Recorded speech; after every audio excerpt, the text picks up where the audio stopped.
जय हिंद। आज हम जानने वाले हैं इस्लाम धर्म के बारे में। आज हम जानेंगे कि आखिर में इस्लाम धर्म का जो स्थापना कैसे हुआ, ठीक है, उसको और उसका विस्तार कैसे हुआ। आखिर में क्या वजह थी इस्लाम धर्म को लाने की और उसको लाने से क्या क्या फायदे हुए। ठीक है, हम ये भी जानेंगे कि महिलाएं जो बुर्का क्यों पहनती हैं इस्लाम धर्म में, ये प्रचलन कब से शुरू हो गया। ठीक है, साथ में भी जानेंगे कि इसमें सभी देवताओं को न मान के बल्कि अल्लाह को माना गया, क्या वजह थी। ठीक है, तो हम सभी चीज़ों को समझने वाले हैं। चलिए हम लोग शुरू करते हैं इस धर्म के बारे में।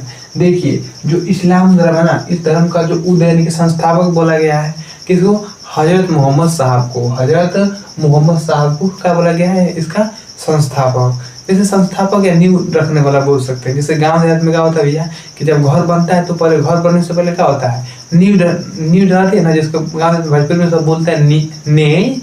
तो नैया घर बनने से पहले क्या होता है, नेई डालती है ना, इसके बाद तो घर बनता है ना। तो वैसे क्या होता है कि जो ये धर्म है ना, इसको विस्तार करने से पहले क्या होता है, इसका भैया नींव तो डालना पड़ेगा ना, तभी तो इसका विस्तार होगा। अगर शुरुआत कोई करेगा तभी तो आगे जाएगा। तो कहीं ना कहीं जो इसका शुरुआत का उनकी है मोहम्मद साहब के, हजरत मोहम्मद साहब ने क्या किया भैया, इसकी शुरुआत किया। ठीक है, अब थोड़ा सा हम जानते हैं हजरत मोहम्मद साहब के बारे में। आखिर ये कौन थे, एक छोटी सी कहानी समझ लेते हैं, सुन लेते हैं और उसमें हम उनके बारे में जान जाएंगे। इसके बाद हम इस धर्म के आगे के बारे में चर्चा करेंगे। देखिए, जो हजरत मोहम्मद साहब थे, ठीक है, इनका जन्म भैया होता है 570 ईस्वी में। कहाँ पर होता है, तो ये मक्का शहर में होता है। कहाँ पर होता है, मक्का शहर में। ठीक है, यहाँ पर दिख रहा है 527 में मक्का शहर में होता है। हालांकि जो मक्का कहाँ पर है, अरब में। अरब जो पश्चिम देश थे उस समय कहा था मक्का था, उसमें ऐसे थे। आज के समय में जो मक्का जो है कहाँ पर है, तो सऊदी में है। ठीक है, तो वहाँ पर इनका क्या होता है 570 में जन्म होता है। ठीक है, और जो इनके पिता का नाम अब्दुल्ला है और माता का नाम होता है अमीना। ठीक, माता और पिता तो हो गए। इनके दादाजी होते हैं हासिब। हालांकि जो पिताजी होते हैं, इनके जन्म के बाद इनके पिताजी का होता है देहांत हो जाता है। तो इनका जो पालन पोषण कौन करता है, तो इनकी माता करते हैं। यानी कि छोटे से अवस्था में इनके पिताजी साया हट जाता है, इसके बाद सर से। ठीक है, इसके बाद क्या होता है कि इनकी माता क्या करती है, इनका पालन पोषण करती है। 6 साल तक इनकी माता क्या करती है, इनका पालन पोषण करती है। इसके बाद इनके माता का क्या होता है, स्वर्गवास हो गया, देहांत हो जाता है। कुछ समय बाद इनके दादाजी होते हैं। देखिए, माता पिता पहले चले गए, दादाजी बाद में जाएंगे। दादाजी क्या होते हैं, जो हासिब यानी कुरैश जनजाति के, इनकी जो जनजातियाँ थी उस समय, तो कुरैश जनजाति कहते थे, कुरैश जनजाति। ठीक है, तो इनके दादा हासिब क्या करते हैं, अब इनका पालन पोषण करते हैं। उस समय बाद इनके दादा भी, क्योंकि दादा तो बूढ़े हो चुके हैं, तो ये भी क्या होता है, इनका भी देहांत हो जाता है। अब इनका पालन पोषण कैसे होगा, तो भैया इनके जो और पालन पोषण कौन करता है, तो इनके चाचा करते हैं। कौन करते हैं, इनके चाचा। तो हम बोल सकते हैं कि जो मोहम्मद साहब थे ना, इनका जीवन कैसे बीता होगा, दुखों से ही बीता होगा। ठीक है, इनके जीवन में दुख ही देखने को मिले होंगे। अब भैया जब ऐसे जीवन तो जीते हुए बाद में इनकी गरीबी स्तर ज़्यादा बढ़ गया, तो क्या हुआ कि इन्होंने क्या कर दिया कि बकरियाँ चराया करते थे, पहाड़ी इलाकों पर जाया करते और बकरी चराया करते। हालांकि इनको पढ़ने लिखने के लिए पैसा तो चाहिए भाई, पढ़ने के लिए तो मतलब पढ़ने तो पैसा नहीं चाहिए, लेकिन उसमें जाने के लिए तो पैसा लगेगा ना, फीस लगेगी ना। तो भैया तो पास कुछ था नहीं कि पढ़े लिखे, तो बस ये ऐसे बकरी चराते थे, रेगिस्तान में जाते और वहाँ से क्या करते भैया, क्योंकि अरब में तो भाई रेगिस्तान ज़्यादा था। ठीक है, आज भी आप अरब में जाएंगे तो वहाँ पर रेगिस्तान देखने को मिलेंगे। हालांकि अब तो बड़ी बड़ी कंपनियां स्थापित हो चुकी हैं, क्योंकि वहाँ पर तेल की मात्रा मिल गया है। ठीक है, तो अरब में ऐसा संपन्न हो गया। लेकिन प्राचीन समय में ऐसा नहीं था, वहाँ पर रेगिस्तान ज़्यादा मात्रा में थी। तो वहाँ पर जाते, वहाँ से कुछ फलों को भी, सहतूत को जो होता था उसको तोड़ते और अपने यूज में लेते थे। ठीक है, ऐसे इनका जीवन बीतता गया। और इनका जीवन कठों से, दुखों से क्या था, भरा हुआ था। तो बीच में इन्होंने देखा कि एक महिला है ना, वो अमीर है, तो कहा कि दिमाग लगाएंगे, क्यों हम यहाँ इसके नौकरी कर लें। अगर हम नौकरी कर लेते तो जो हमारी गरीबी रेखा हो जाएगी, दूर हो जाएगी। तो एक महिला थी, जो एक विधवा महिला थी, वो बहुत अमीर थी, उसका नाम था खदीजा। क्या नाम था, खदीजा। तो उसके यहाँ 20 साल की अवस्था में क्या करते भैया, वहाँ पर जाते हैं और उसको नौकरी मांगते, तो नौकरी मिल जाती है। ठीक है, जब नौकरी मिलती है भैया, आज के समय की बात नहीं कर रहे हैं। ठीक है, आज के लिए तो बड़े बड़े एग्जाम देने पड़ते हैं वगैरह वगैरह। ठीक है, भाई उसमें पास तो ये तब होगा, मेरिट लिस्ट बनेगा, ये बनेगा, वो बनेगा, इसके बाद तो होगा। लेकिन प्राचीन समय ऐसा व्यवस्था नहीं था। ठीक है, मिल जाते थे नौकरी अच्छे से, तो मिल गई तो उसके बाद काम करना शुरू कर दिया। वहाँ पर धीरे धीरे क्या होता है कि उसी महिला से, ठीक है भैया, दिमाग लगा दिया, देखा क्यों ना इसे शादी कर ले, शादी कर लेंगे तो हमको पूरा संपत्ति मिल जाएगा और हम सुख राजापूर्ण जीवन जीना शुरू कर देंगे। मतलब एक तरह से अच्छे से हमारा जीवन का हो जाएगा, अच्छा हो जाएगा। तो 29 साल की अवस्था में जो खदीजा है ना, खदीजा यानी कि 40 साल की महिला से क्या करते हैं, वो विवाह कर लेते हैं। ठीक है, आप सोच सकते हैं कि आदमी पैसों के लिए क्या कर सकता है। तो आज भी आप देख सकते हैं जो बड़े बड़े सेलिब्रिटी हैं ना, वो भी क्या करते हैं, बड़े बड़े अमीरों से ही शादी कर लेते हैं, भले दिखने में बूढ़े दिखने के ना हो, लेकिन उन्हीं से शादी करेंगे क्योंकि पैसा से मतलब है उनको। ठीक है, आज के समय में अधिकांश लोगों को क्या चाहिए, पैसा ही चाहिए। ठीक है, बाकी आप कोई अगर रिलेशन में बात करते हैं तो आपके पास पैसा नहीं है तो कोई पूछने वाला नहीं है, आपको लात मार के भगा देंगे सब। ठीक है, तो ऐसा चलेगा, अगर आपको पैसा है तो सभी दौड़ेंगे, वरना कोई पूछने वाला नहीं है। तो वैसे उन्होंने शादी कर लिया 40 साल महिला से। अब भैया जब शादी की तो उनके पास भी संपत्ति आ गई। अब संपत्ति आ गई तो उनका जो दुखों का जो जीवन था, क्या हो गया भैया, वो खत्म हो गया। अब इनको एकांत यानी शांति मिल गई। ठीक है, शुरू से ये चीज का आपका मतलब दुखों से था, खाने पीने की तकलीफ होती थी, अब तो सब तकलीफ खत्म हो गई। ठीक है, अब वहाँ के जो समाज को देखे, शुरू से देखे हैं समाज को देखे थे, आपस में कलह करते, मारपीट ये करते, झगड़ा करते। ठीक है, मूर्ति अपने जो भी उस समय जो ईसाई धर्म था अपने चरम सीमा पर था, तो वहाँ पर अधिक क्या था, पाखंड चलते थे। ठीक है, लोगों को मूर्ख बनाया जाता था और आपस में भिड़ंत होती थी। तो इस सभी को देख करके कहा कि नहीं भैया, हमको इसको लोगों को बचाने के लिए कुछ करना चाहिए। अब वो एकांत में जाते, पहाड़ों पर जाते, गुफाओं में जाते और वहां पर बैठते हैं। ठीक है, वहां पर बैठ करके क्या करते भैया कि वो एकांत में ध्यान करते कि हमको कुछ ज्ञान तो मिल जाए, कभी कुछ जिससे मैं लोगों को बचा सकूं इन पाखंडों चीजों से। अधिक लाखों करोड़ों पूजा पाठ करने से क्या होगा। ठीक है, तो इन सभी चीजों को बचाने के लिए उनका बहुत प्रयत्न करना शुरू कर दिया, एकांत में ध्यान मग्न करना शुरू हो गए। उसी बीच क्या होता है कि इनको एक हीरा नामक गुफा होती है जो मक्का में स्थित है, और वहां पर जाते हैं, उसी गुफा में इनको ध्यान करते हो क्या होता है, ज्ञान की प्राप्ति होती है। ठीक है, अब इनको ज्ञान की प्राप्ति हो गई। ठीक, अब जब ज्ञान की प्राप्ति होती है तो उसी ज्ञान को एक ग्रंथ में संकलित किया जाता है, लेकिन लिखा जाता है। हालांकि इनको पढ़े लिखे नहीं थे तो अपने ज्ञान को बताते थे। ठीक है, अपने ज्ञान को ये बताते थे, तो जो इनके अनुयायी हुए ना, उन्होंने इस ज्ञान को क्या किया, लिखा। ठीक है, इनके ज्ञान को उन्होंने ही लिखा है भैया। ठीक है, तो ये तो ज्ञान को लिखे। इसके बाद क्या होता है कि देखिए, कहानी में थोड़ी सी इंटरेस्टिंग चीज यहाँ पर देखने को मिलती है। देखिए, जब हालांकि इनको ज्ञान ऐसे माना जाता है कि जो इनको ज्ञान कौन दे देते हैं, तो जो इसमें भगवान को न लेकर इन्होंने बताया क्या, अल्लाह के बारे में बताया। यानी कि प्रॉपर आपको ज्ञान, अगर आपको मोक्ष चाहिए तो आपको अल्लाह से क्या करना चाहिए, विनती करना चाहिए। इन्होंने कहा कि अल्लाह को छोड़कर यहाँ पर कोई और धर्म, मतलब कोई ईश्वर नहीं है। ठीक, अल्लाह ही क्या है कि ईश्वर है जो सब जगह क्या है, व्याप्त है। उन्होंने अल्लाह को बताया, बाकी सभी ईश्वर को क्या करें, नकार दिए। ठीक है, तो देखिए ऐसा कहते हैं लोग कि जो इनको गुफा में जाते थे और वहाँ पर एक अल्लाह का फरिश्ता होता था। ठीक है, क्या बोलते हैं उसको, जिब्राइल नाम का फरिश्ता होता था, यानी अल्लाह इनको संदेश देते थे जिब्राइल को, और जिब्राइल किसको बताते थे, ये बताते थे मोहम्मद साहब। तो मोहम्मद साहब आकर अपने अनुयायियों को बताते थे, उनको ये ग्रंथों में लिखते थे। अब इनको जिस ग्रंथ में लिखा गया उसे मोहम्मद ग्रंथ या उसको कुरान के नाम से जानते हैं, जिसमें इसका होता है ईश्वर का आदेश। कुरान को क्या बोला गया है, ईश्वर का आदेश, यानी ईश्वर का प्रॉपर उसमें आदेश दिया गया है। ठीक है, मानव जीवन को कैसे जीना है, क्या करना है, वो सभी चीजों को ऐसे उसमें बताया गया भैया। ठीक है, हालांकि जो देखिए बात करते हैं तो इनकी जो पत्नी थी खदीजा, उसका एक पुत्री हुआ, लेकिन इनका एक पुत्री होता है फातिमा नाम का, पुत्री का नाम होता है फातिमा। और फातिमा का जो विवाह होता है किससे होता है, अली हुसैन से, यानी कि इनके दामाद बोल सकते हैं कौन, अली हुसैन। अली हुसैन से होता है भैया 661 से 685-80 तक चलते हैं। इसके बाद हत्या हो जाती है, तो हत्या के पीछे कुछ कारण होंगे। ठीक है, तो चलता है। देखिए, अब इस धर्म को क्या हुआ, जोरों शोरों से विस्तार हुआ। तो इनका इस पर प्रमुख ग्रंथ क्या थी, कुरान, यानी कि इसमें ईश्वर का जो धर्म को उन्होंने बताया उसको एक ग्रंथ भी लिख दिया गया, जिसे मोहम्मद ग्रंथ या कुरान के नाम से जाने थे। सबसे पवित्र ग्रंथ मुस्लिम धर्म में सबसे पवित्र ग्रंथ क्या है, कुरान को ही माना गया। जैसे हिंदू धर्म में सबसे पवित्र ग्रंथ गीता है, वैसे मुस्लिम में क्या है, कुरान है। वैसे क्रिश्चियन में बाइबल बोल सकते हैं। इसे सभी धर्मों में अपने पवित्र किताबें देखने को आपको मिलेगी, तो यहाँ पर मिलते हैं। उन्होंने और सारे भी ग्रंथ मतलब बताए, तो उनके बारे में लिखा था। एक हदीस, एक कुदसी थी, जिसमें ईश्वर की शिक्षा दी गई है कि ईश्वर किस प्रकार से आपको मिल सकते हैं। और एक और थी हदीस, जिससे पैगंबर की शिक्षा, जो पैगंबर होते थे उनकी शिक्षा इसमें दी गई है। ठीक है, अब क्या होता है भैया, देखिए, तो जो इस्लाम धर्म ना, ये बाद में चल क्या होता है, इसमें भिड़ंत हो जाती है। अब जब भिड़ंत होती है भैया, तो क्या होता है, ये दो भागों में टूट जाता है।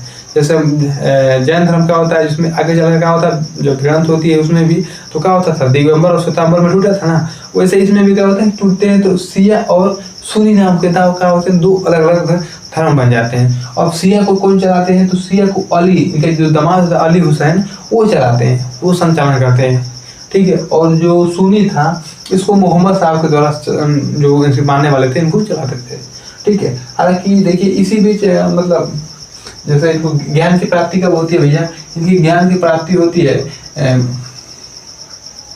610 ईस्वी में ज्ञान प्राप्ति होती है, और 622 में क्या होता है, 622 में उसी समय क्या होता है, हिजरी जो कैलेंडर होता है ना उसको जारी कर देता है, ठीक है। हिजरी संवत यानी कि मुस्लिम धर्म में एक हिजरी कैलेंडर क्या होती है, शुरुआत हो जाती है 622 ईस्वी में, ठीक। इनकी जो मृत्यु होती है 8 जून 632 ईस्वी में, क्या होती है, मक्का शहर में मोहम्मद साहब क्या होती है, डेथ हो जाती है, यानी कि मर जाता है, ये मृत्यु वो प्राप्त कर। इनकी मृत्यु के बाद क्या होता है कि धर्म में भैया बहुत रुकम मच जाता है। पहले 100 साल तक ठीक ठाक चला, लेकिन बाद में लोगों ने मनमानी करना शुरू करते हैं और भी धर्म इतना जोरों शोरों से विस्तार करना शुरू कर दिया, ठीक है। हालांकि बीच में कुछ छूटा था, इनके मरने से पहले क्या होता था कि अपने धर्म को प्रचार करने के लिए ना मक्का में जब प्रचार किए भैया, तो देखिए वहाँ पर क्या होता है कि जब प्रचार किए तो शुरुआती में तो वहाँ के लोगों ने क्या किया, इसका विरोध कर दिया। जैसे आप बौद्ध धर्म में देख सकते हैं या जैन धर्म में, तो लोगों ने बहुत मारा था उन लोगों को। बौद्ध धर्म में भी तो अत्याचार हुआ था, महात्मा बुद्ध को मारने के लिए बहुत से षड्यंत्र हुए। वैसे जैन धर्म में तो उनको चप्पल जूता से मारा गया था, लाठी लातन मुकन को छोड़ दिए गए थे। तो मतलब इतना सब कष्ट झेलने के बाद भी क्या किए थे, अपने धर्म को प्रचार किए थे। तो कहीं ना कहीं इनको भी जान से मारने के लिए क्या होता है, लोगों ने प्रयत्न किया कि इनको खत्म कर दिया जाए। तो ये मक्का से कहाँ भाग गए, मदीना भाग गए। और मक्का से मदीना जाना क्या कहलाता है, वो कहलाता है हिजरत। क्या कहलाता है, हिजरत कहलाता है, ठीक है। बाद में लोगों ने इस धर्म को अपनाया और इसका धर्म मतलब जहाँ जहाँ पर मुस्लिम समुदाय था वहाँ पर धर्म का क्या हुआ, जोरों शोरों से इसका विस्तार हुआ, ठीक है। हम बोल सकते हैं कि आज के समय जो आधा एशिया, आधा जो यूरोप था, आधा स्पेन था, मतलब सभी जगह का हुआ इस्लाम का बहुत जोरों शोरों से विस्तार हुआ, ठीक है। एक शुरुआत तो मोहम्मद साहब ने किया था, लेकिन इसका विस्तार पूरे विश्व में देखने को मिलता है आपको इस्लाम के बाद धर्म को, ठीक है। जो इस्लाम धर्म दो भागों में बटा था भैया, शिया अली के दरबार चला रहे थे और सुन्नी जो मोहम्मद साहब को मारने वाले थे वो चलाते थे, ठीक है। और इन धर्म में कुछ विशेष चीज़ों को भी बताया गया है। इनमें बताया गया, देखिए भैया, आप अल्लाह के सिवा किसी और को नहीं पूजेंगे, आप किसी चीज़ को नहीं मानेंगे, देवता को नहीं मानना है, अल्लाह ही सब जगह है, सर्वव्याप्त है, ठीक है। इसके बाद उन्होंने बताया कि देखिए अल्लाह के 2 फरिश्ते होते हैं, एक सही वाला है और एक गलत वाला है। तो जो सत्य सही बोलने वाला होता है उसको क्या होता है, अल्लाह उस पर क्या करते हैं, उसकी देखरेख करते हैं। जो दुष्ट होते हैं उसको वो शैतान के फरिश्ते माने जाते हैं, इसे उन्होंने बताया गया है, ठीक है, अपनी किताबों में से लिखा गया है, ठीक है। इसके बाद उन्होंने 5 नियम ही बनाए थे। प्रत्येक जो मुस्लिम बनेंगे ना उनको 5 नियम को फॉलो करना पड़ेगा, ठीक है। फॉलो नियम क्या थे, तो उनको नमाज पढ़ना पड़ेगा। नमाज क्या है, तो भैया जो, ठीक है। हालांकि इनकी मृत्यु कहाँ पर हुई थी, मक्का में। मक्का जो कहाँ पर है, अरब में। अरब कहाँ पर है, तो ये पश्चिम में है, ठीक है। जो पश्चिम में है ना भैया, तो उन्होंने बताया कि प्रत्येक व्यक्ति को जो मुस्लिम होंगे उनको पश्चिम की तरफ मुँह करके दिन में 5 बार नमाज पढ़ने होंगे।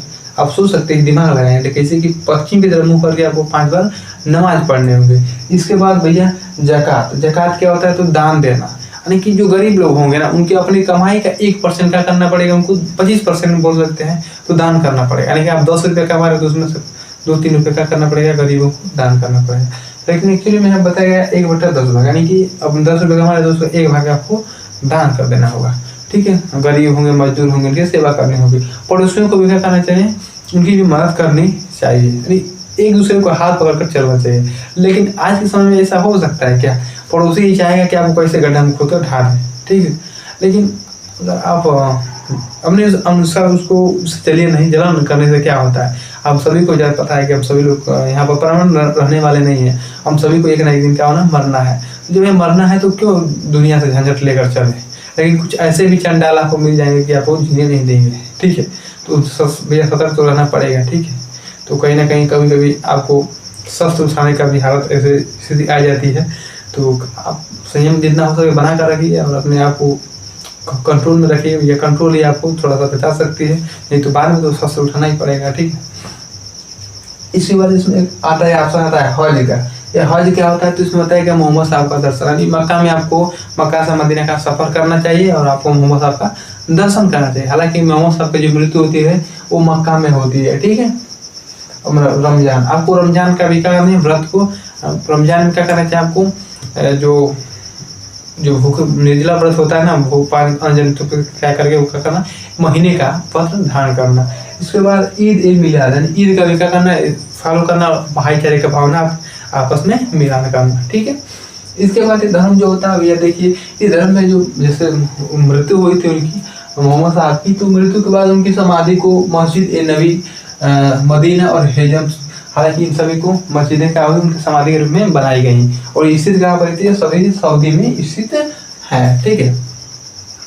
हम बात करते हैं, देखिए अब आगे क्या होता है भैया कि आगे ईद धर्म ना, इसको जब मृत्यु होने के बाद क्या होता है, देखिए हजरत साहब की मृत्यु के बाद उनका कोई पुत्र होता तो नहीं है, और साथ में जो इनका जो दामाद होता है ना, इसकी भी 85 में होती है, इसको भी हत्या कर दी जाती है, तो उसके मरने का कोई होता नहीं है, तो क्या करते हैं कि उनका एक मित्र होता है अबू बकर, ठीक है, क्या होता है उनका एक मित्र होता है अबू बकर, तो उसको क्या कहते हैं, खलीफा बनाते। अब यहाँ से खलीफा का पद, यानी कि मोहम्मद साहब के बाद क्या होता है, यहाँ से खलीफा, यानी कि उनके धर्म को आगे की ओर ले जाने के लिए खलीफाओं की शुरुआत कर दी जाती है। और यहाँ पर खलीफा क्या करेंगे, वही पैगंबर माना लिए गए, और वो क्या करेंगे, धर्म को आगे बढ़ाएंगे, ठीक है। हालांकि धर्म में भी बताया गया है कि कोई भी पुरोहितों के माध्यम से आपको ईश्वर नहीं, अल्लाह नहीं मिलेंगे, बल्कि आपको अल्लाह से और आपका डायरेक्ट संबंध होगा, डायरेक्ट उससे बातें कर, मतलब अपने तुलना कर सकते हैं, प्रार्थना कर सकते हैं, उससे मोक्ष आपको मिल सकता है, ठीक है। आपको किसी दूसरे की सहायता नहीं लेनी पड़ेगी इसको मिलने के लिए, ठीक है। इसके बाद देखिए खलीफा हुए, अब खलीफा में और जो हुए ना, तो इन्होंने क्या क्या न्याय व्यवस्था को बहुत आगे तक ले गए, प्रत्येक व्यक्ति को एक नया संरक्षण देने का। तो इनके समय में जो स्वर्ण युग बोल सकते हैं, यानी कि अबू बकर समय का है इसको हम स्वर्ण युग बोल सकते हैं। हालांकि स्वर्ण युग मोहम्मद साहब के समय भी था, क्योंकि उन्होंने भी इस धर्म को बहुत जोरों से विस्तार कराया, बहुत नए नए जो क्या बोलते कुरीतियाँ थी, लोगों को अंधविश्वास फैलाते थे, जो बच्चों को हत्या करते थे, इन सभी को रोका उन्होंने। एक व्यक्ति बहुत सारे साथी करता, इन सभी को उन्होंने रोका कि सब गलत है, इसे नहीं कराते हैं, ठीक है। तो कहीं ना कहीं शुरुआती में तो शुरुआती सब अच्छे जानते थे, कोई भी धर्म उठाकर देखिए, शुरुआती में जब बना तो उसका मकसद सही कार्यों के लिए था, लेकिन बाद में क्या हुआ, लोगों ने इसको धीरे धीरे परिवर्तन करके अपने अनुसार कर दिया है, ठीक है। कोई भी धर्म हो, चाहे हिंदू हो, मुस्लिम हो, सिख हो, ईसाई, कोई भी धर्म में क्या है बाद में परिवर्तन। तो कहीं ना कहीं ये खलीफा जब हुए ना, तो इनके बाद जो होते हैं कुछ और भी आते हैं, उस्मान आता है एक खलीफा हुए, अली खलीफा हुए। तो अब भैया ये खलीफा कुछ वैसे काम तो नहीं कर पाए, तो इन्होंने क्या कर दिया, धीरे से अपने भोग विलासी के काम करना शुरू कर दिए। और यहीं से क्या होता है, आपका मुस्लिमों में जो महिलाएं थी उनको बुर्खा पहनने का आदेश दे दिया गया, ठीक है। जितनी मुस्लिम महिलाएं का होगी सभी बुर्खा पहनेंगी। तो ये नियम को कौन दिया था, खलीफाओं ने दिया था, ना कि मोहम्मद साहब ने। बुर्खा पहनने का नियम किसने दिया है, खलीफा ने, बल्कि ना कि मोहम्मद साहब, ठीक है, आप याद रखिएगा। हाँ, थोड़ा सा इनके बारे में जानते हैं, थोड़ा सा हिस्ट्री के बारे में कि इसके बाद इन्होंने मुस्लिम धर्म में क्या क्या और योगदान दिए। देखिए इन्होंने मुस्लिम धर्म में बहुत से विचारक भी हुए, प्रशंसक भी हुए, ठीक है, जो बहुत से साहित्यकार भी हुए। एक साहित्यकार हुए हैं इब्न खालून जो हुए हैं, वो साहित्य में एक कहानियां लिखे जो आज भी आपको कहानी देखे होंगे, अलिफ लैला। तो अलिफ लैला की जो कहानी है किसने लिखा है, इब्न खालून ने लिखा है। इसमें अल्लाह के बारे में बताया गया है, आप फरिश्ते भी बताए गए होंगे कि जो अल्लाह का फरिश्ता होता है उसका अल्लाह मदद करता है, जो शैतान का फरिश्ता होता है शैतान मदद करता है। तो ऐसी कहानी आपको बताई गई होंगी, आप सीरियल में भी देखे होंगे, इसको बहुत सारे सीरियल बन चुके हैं अलिफ लैला के बारे में। तो एक बहुत इसमें बोल सकते हैं क्या, साहित्य की कहानी बताई गई है। साथ में जो मुस्लिम वर्ग था ना, वो भैया वो रसायन शास्त्र में बहुत इंटरेस्ट ले रहे थे। अब ये नहीं कि भैया अब बहुत आज के समय में मुस्लिमों में क्या होता है कि बस मतलब पशु का हत्या करते हैं, पशुओं को मतलब काटने का व्यापार करते हैं। लेकिन उस समय जो थे ना, वो उनको क्या बोलते हैं, रसायन शास्त्र यानी खोज करने में बड़ी इंटरेस्ट लगता था, वो बहुत खोजते थे। और उन्होंने क्या था, उस रसायन शास्त्र को क्या बोला था, कीमिया बोला था। क्या बोला था, कीमिया, ठीक है। कीमिया नामक शब्द की रसायन शास्त्र ने दिया था मुस्लिम शासकों के द्वारा, यानी मुस्लिम जो बने थे ना, उसके बाद मुस्लिमों ने ही दिया था। बाद में सभी अंग्रेजों छोटा सा बात यह था कि कीमिया को केमिस्ट्री में चेंज कर दिया, ठीक है, कीमिया को केमिस्ट्री में चेंज कर दिया सब, ठीक है। तो कहीं ना कहीं मुस्लिम वर्गों ने भी क्या किया था, बहुत योगदान दिए। उन्होंने भी गणित का भी योगदान दिया, साहित्य का भी दिए, ठीक है। इनके समय में कुछ विस्तार हुए और साथ में कलाओं का भी थोड़ा बहुत विस्तार हुआ, लेकिन ये अधिक कलाओं का विस्तार नहीं कर सके और ना ही अधिक मस्जिद होगा, क्योंकि जो है ना कुरान में इसके अल्लाह मतलब बताया गया है कि सब क्या है, अल्लाह के खिलाफ है, तो इनको नहीं बनाया गया अधिकांश, ठीक है। इसके बाद देखिए इन्होंने साहित्य के साथ साथ कृषि का भी थोड़ा बहुत योगदान दिया, कृषि भी किए, जिससे लोगों का जीवन आगे बेहतर होता गया और बड़े बड़े शासक भी इनका बनता गया। ठीक है, तो आज के लिए इतना ही, फिर मिलते हैं इस वीडियो में, तब तक के लिए जय हिंद।